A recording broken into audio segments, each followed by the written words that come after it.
Subtle skills, big results. Welcome to the Ninja Selling Podcast. Welcome back to the Ninja Selling Podcast. Matt and Garrett are back with you again. We're excited to be spending our morning and time with you. Morning for us, time for you guys. Who knows where you are in your day, but we're excited to be there with you.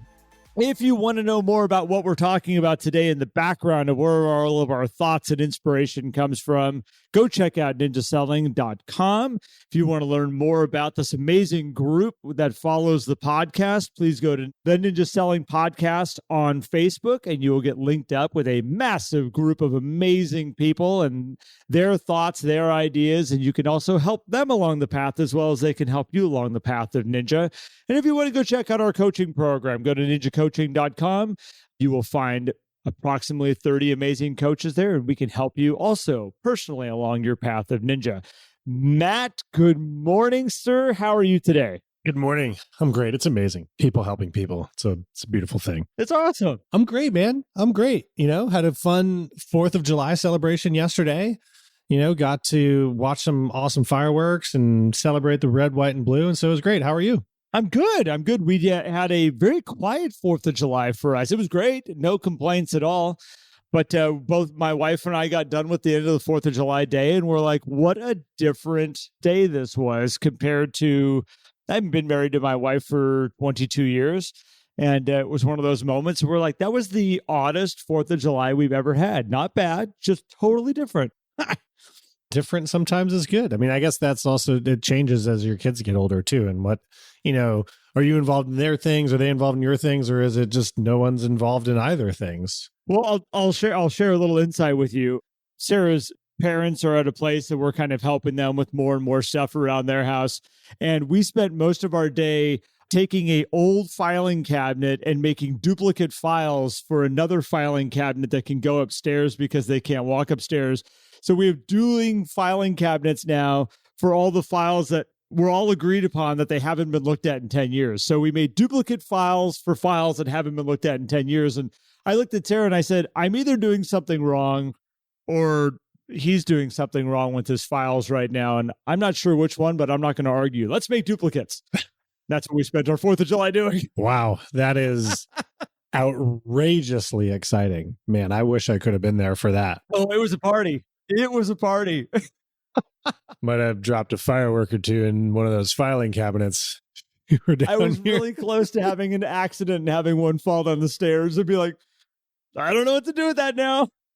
We're all good though. Oh, well, I guess we got to go home and do something else now. Well, speaking of things that are fun to do, we're going to talk about puzzles today, right? You brought up this great topic, and that made me think of puzzles. I was like, filing cabinet. But puzzles are more fun if you're a puzzle person. If you're not a puzzle person, this episode is still going to be fun. You just may not like the reference as much, which actually could be a reason why the reference is important. So I'm going to stop talking in circles on this one. You're looping. Toss it over to you and say, hey, all right, shake it up. Pour out the pieces. What are we talking about? This puzzle. Well, okay. So this started, I was on a coaching call this last week, and a gentleman I was working with, we were talking about, and this actually has come up numerous times in this marketplace. People have said to me, deals feel a little bit more like a push right now. They're not as easy to make come together. It feels like they're a little bit more of a struggle in getting somebody from that moment they're talking about buying or selling to the actual closing table. And I said, the game has really changed right now for a lot of people, and their reasons about why they're buying or selling has really changed, and their thought process behind all of this, their levels of pain and pleasure has drastically changed while going through this. Confusion levels have changed. So you start taking all these different elements and putting together, and I said, the puzzle is different. So let's for a second just think about it. Like if you go back to the last couple years, depending on the situation, for the most part, they've been pretty simple puzzles to put together. There's not a whole lot of dynamic things of confusion, let's say. I mean, there's people that were like, I want to buy a house and I don't know how to buy a house right now. But they were at least willing to play, and they wanted to jump in and they wanted to figure it out. The ones that didn't, realtors and clients didn't make it very far. But the ones that did jump in and want to play the game, the pieces were there. They could figure it out how to do it. It's a fairly simple puzzle. Same thing on the sell side. Really simple puzzle here for most people the last couple of years. We're dealing with some more pieces now, Matt. The box that we've decided when we say let's buy or sell real estate, when we go to the cabinet and we pull out the boxes of all the puzzles that are there. Currently, right now, the puzzles that are in the closet that we're pulling out have more pieces. The pictures are a little bit more complex. There's a little bit more going on here. They're not impossible. You all know those puzzles. When I brought this, it's like a 2,000 piece puzzle of the ocean. It's like, oh, it's a picture of blue and 2,000 pieces. Wonderful. Somebody said there's a Heinz 57 puzzle out there. And what it is, it's just ketchup poured out on a canvas. And that's what the puzzle is. It's just like shades of red. Like that. Those are really, really, really difficult. These puzzles they're able to be done right now, but we need to be prepared, Matt. And this is why I want to put this on the table right now, is like, we need to understand that the puzzles of the past are just not there right now. And that's okay. Yeah.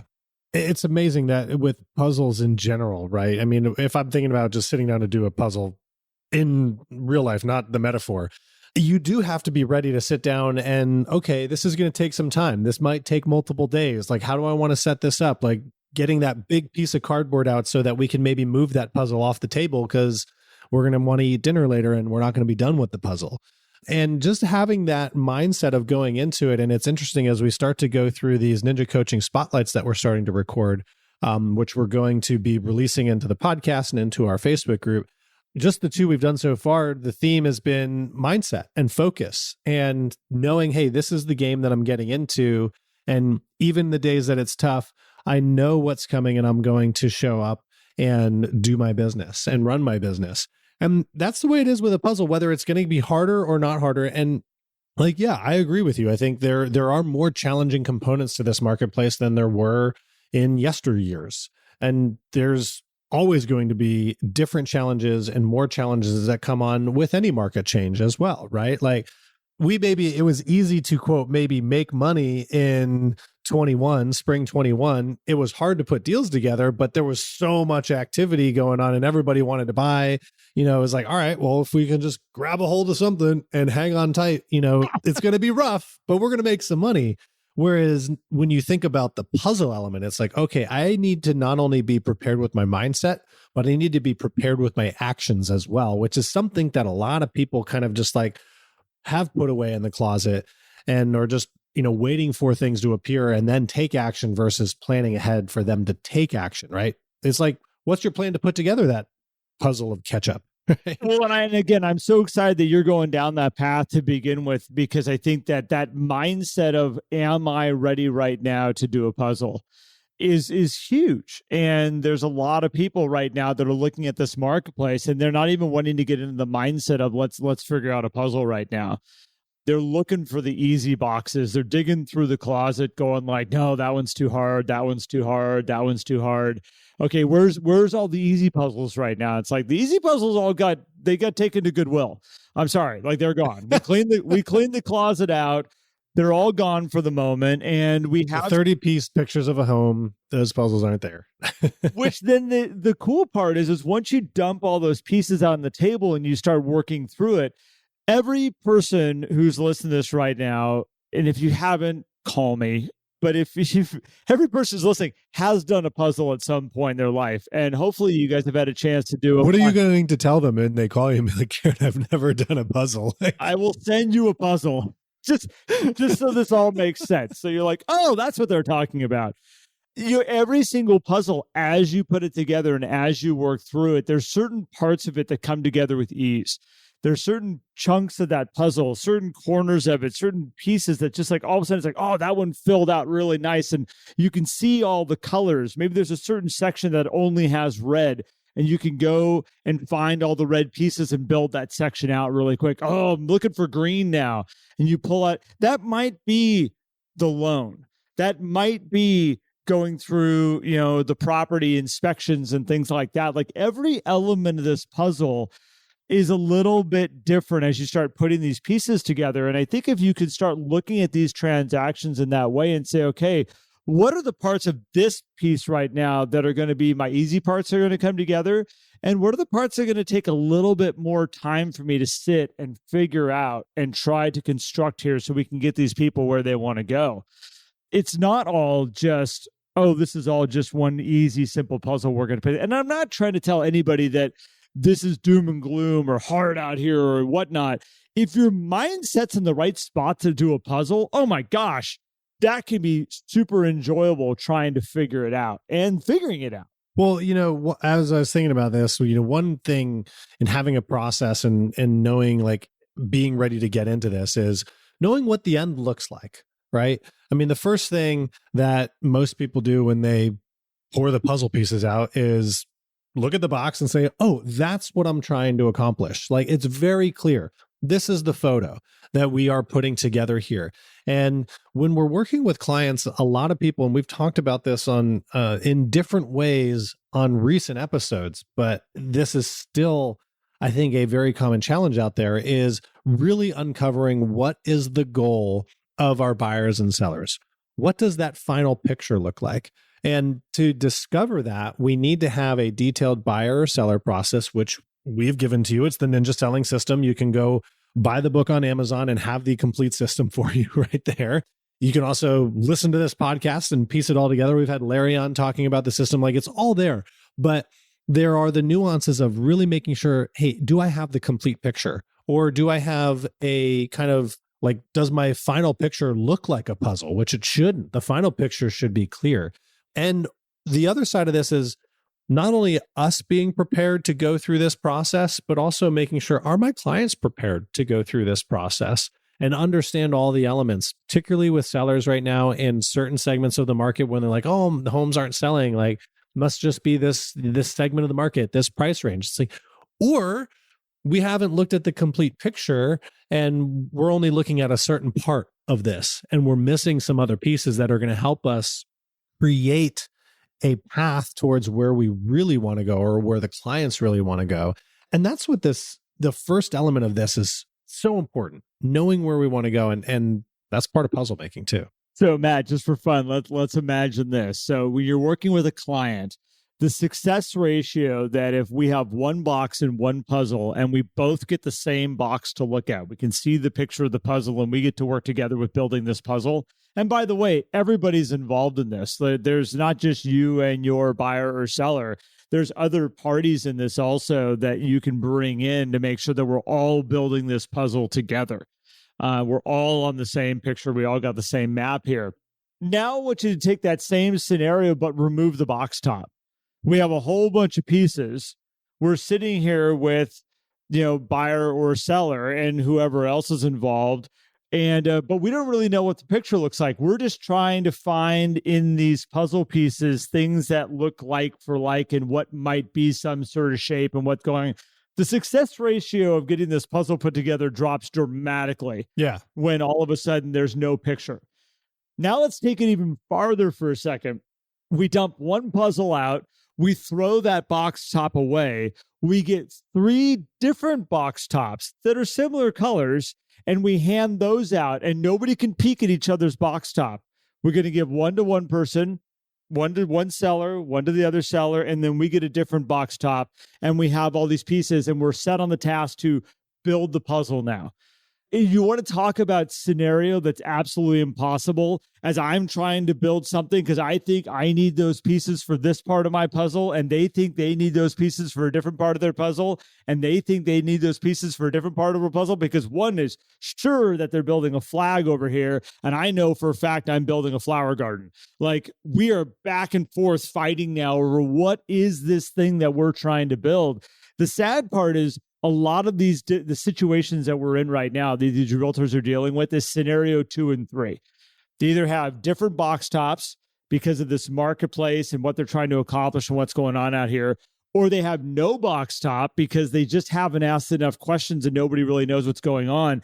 But if you can create that first scenario, one box top, one puzzle, very, very clear, which is the Sweet 16 listing presentation, and the 10-step buyer's process is specifically designed to get people into the place where we have one box top, we have one puzzle we're working on, and we're going to work on this thing to put this together. And that's typically where I find that the breakdown happens for most people in this marketplace. I agree. You have these different results that in people, they're playing different games ultimately, but they think they're playing the same game. And since we're going deep on this analogy, I'll also bring this in too. Sometimes you're also, feeding out pieces, little bits at a time. Like you're not opening the box and dumping it out. Like you open the box and like all the pieces are separated in all these different little plastic bags, and you're just like opened up one of them. And you're trying to build the entire puzzle with just a section of the pieces. You should try this with Victoria. You should build a puzzle with Victoria and just sit down. How old's Victoria now? She's 4. 4. I was going to say 5. So 4. Just go like, okay, every couple minutes, I'll give you a new piece and just keep adding one. Just see when she loses her mind. See what happens. Like, you think about that, like trying to build a puzzle and you're like, man, and these pieces are not organized. So it's not like you got a grouping of pieces together. You just got, oh, well, we want to buy a house in this neighborhood and it's got to have a 3-car garage. All right, cool. We got a couple of pieces. We're missing a whole lot of other stuff. It's like, all right, cool. Neighborhood 3-car garage. They're not that common. Should be pretty easy to find. We find the one house in the neighborhood that has the 3-car garage. Like, guys, I found it. Let's go look at it. You go look at it. They're like, yeah, it's not for us. Like, what are you talking about? It's in the neighborhood. It has 3-car garage. Like, we found it. There isn't another one that's coming along like this. Yeah, but it's just doesn't feel right. Okay. All right. I found the other one. There's one more. I found it. Found the other house. You go and show it. Yeah, it's not the one. Clearly, we're missing other pieces of this puzzle, and we have to recognize this. This comes back to where we started with the mindset is if you recognize that we need these pieces to complete the picture, and then we also know what the picture is, then you're going to recognize when you're like, I'm missing a piece here. Let's go back. And Matt, how fast does it turn into I have buyers that are driving me crazy right now? Oh, yeah. It's not it's so quick to blame them. It's not I missed a question. I missed something that I should have. It's just like they're insane. Like I am showing them what they want and they're not purchasing. And this is a mess and I'm mad. And then they take that all home and they freak out on their family or whoever their loved ones are because they're like, I'm so frustrated with these buyers that I'm working with today. And it's like, just stop and ask more questions. And it is interesting that it can be a common theme with certain real estate agents. It's not like, oh, everybody deals with the situation. There are some that deal with it more than others. And it all comes down to getting on the same page with your clients so that you can help them. You're usually, if that stuff is coming up, you miss something. Yeah. There's something important. Absolutely. And I think here's the other thing. People are like, well, but Garrett, I did all the things, like we knew the whole thing and it's still not working. It's like, well, the puzzle maybe have changed, right? The pictures changed a little bit. This isn't a static kind of thing here. This is like 3D puzzle making. Did you ever do those 3D puzzles with the foam pieces? And those were fun. I did. I just see now you're going to take me down a rabbit hole. We did New York, the entire island of New York. And you built it by years of changes to the actual island of New York City. And I just did like Big Ben. Like that's like legit. Oh no, this was cool. Because you literally started off with all the farmland. And then on that, you built out as the city grew out. You went through years. And then all of a sudden you had to add in all the buildings. It was really cool. That is really cool. Oh, it's amazing. It was a huge learning lesson. It sounds like it. We're going to have to go find that puzzle and do it. So with these changes, the puzzle changes. This is why certain elements of the process after we get started to paint the picture are important, like our customer service calls, right? I mean, I can't emphasize enough how important a customer service call every week. And this is not but I do talk to my clients every week. Of course we talk. We're in the midst of doing things. We talk all the time. It's like, but are you taking the time to slow down and have a conversation outside of action items? Meaning a property came on the market. Hey, Garrett, let's go take a look at this property. Oh, let's recap that property tour. Let's talk about, do we want to make an offer? Yes, all those touch points are very important and necessary, but having a space where you can slow down, where there isn't something urgent on you, where you can say, hey, Garrett, how was your weekend, man? How was the 4th? Hey, reason the call is our weekly call to see where we're at, make sure we're on the same page. I just want to go over and just make sure that we got the right criteria things. Has anything changed for you guys? Have you, been perusing online and seen anything different, or maybe certain things? when you have these conversations, all of a sudden it's like, yeah, you know what, we were talking, and we were, that fourth bedroom that we had been talking about, we actually really need 5 now. Oh, really? What do you mean? It's like, well, Janet is transferring to work from home, and we need another office. And I was like, oh, okay, great. Well, this is a big deal. So these are the things that come out in those customer service calls to understand, okay, the puzzle's changed a little bit. Though the end picture might still be very similar, but maybe it's the shape of the pieces that have changed. And we need to understand that. And if you think about it, like that's a big change that's kind of in your face. Like I look at my journey of buying a property with my daughter for college. And it was interesting to see what that vision first was when we started, what we thought the picture was. And this is of no fault to my realtor down there, because this actually happened before we got connected up with a real estate agent.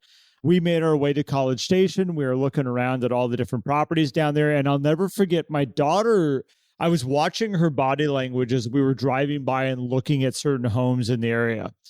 And I was like, well, what do you think of that house? And she's like, it's good. And then you kind of watch her kind of shrug her shoulders a little bit. She would kind of change. I said, what is it that you're not liking about that?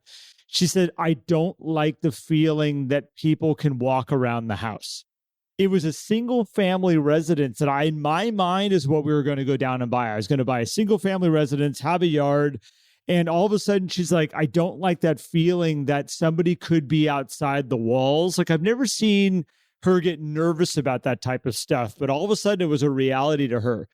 Taking care of a yard. She asked questions about that. Like, do I have to take care of the yard in front? I'm like, and in my brain, I'm going like, yeah, I'm like, you can set up a volleyball court out in front. And like, you can have your friends over. Like I'm going that route. And she's just like, oh, like I'm going to be studying. I got to mow it. And mowing it now. And I got to take care of it. And it went real quick. It went to, all right, no single family houses. We are now looking for townhomes, condos, shared walls. And that's what we ended up buying, was a townhouse that had all the landscaping taken care of through the HOA and all these pieces. Like, and it's like made sense where we ended up, but like we need to get our pictures together and clear up front, because very easily, especially for if we had a realtor who wasn't in tune with that stuff and just kept sending us things. And again, she didn't do this because again, we had the right setup, but you very easily could have just been on this path of continuing to send us these single family residents and going like, that's a perfect house. That could be a perfect house. Why aren't they biting on this? Why aren't they seeming more engaged?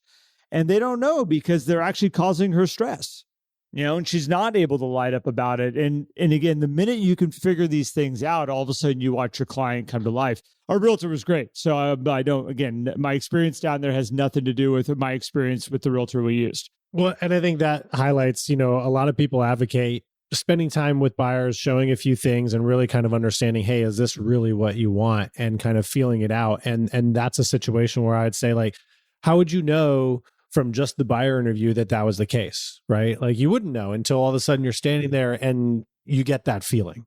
And so feelings do matter, but checking in on them is important so that we know that those changes happen. And that's a great example of it. So this puzzle game, everything can be related to a puzzle. Surprisingly, we went the puzzle route instead of talking about cars. It's a car puzzle, by the way. But I think hopefully this has helped people kind of think about, oh gosh, this is a and I'll say complex situation. And when I say complex, I don't necessarily mean that it's going to be hard, because some people are like 2,000 piece puzzle, man, I can crush those things easily. It doesn't change the complexity of it. It's still a very complex puzzle. But if your mindset going into it is in a good position, if you have a plan and a process of how you're going to engage it and work with it as it changes, it does become easy. So yeah, the market could be hard, but maybe you're handling it in a way that makes it easy for you.